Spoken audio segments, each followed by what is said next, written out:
Pour moi, Montréal, c'est l'Amérique. C'est aussi beaucoup de freinage et beaucoup de dépassement.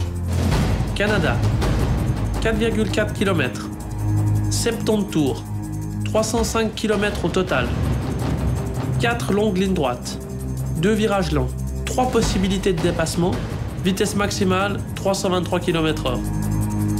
Nous voici ici à Montréal, au Canada, dans le Red Bull F1 Simulator pour un tour de circuit.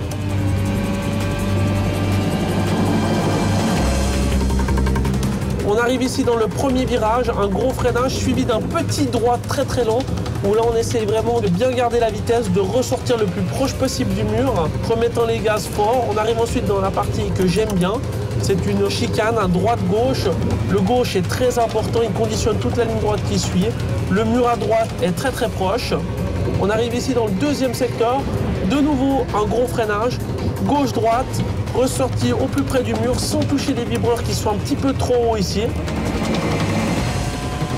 On a de nouveau la ligne droite qui suit avec un énorme freinage ici. On peut prendre des bordures ici, c'est important. Et il faut ressortir comme d'habitude le plus proche du mur pour garder de la vitesse.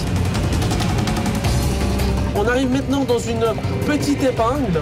Donc on arrive à quasiment 300 km/h, on ralentit jusqu'à 50, donc c'est vrai que c'est un énorme freinage. Une possibilité de dépassement ici. Grosse ligne droite qui suit. Là on essaie vraiment de couper au plus droit, faire le moins de mètres possible, être le plus rapide possible et ne pas avoir trop d'appui parce que c'est vrai que c'est un compromis ici à Montréal, il faut avoir très très peu d'appui pour être rapide. On arrive ensuite dans une chicane très difficile avec de grosses bordures. On passe près du mur et on ressort sur le dernier virage et la dernière ligne droite ici à Montréal.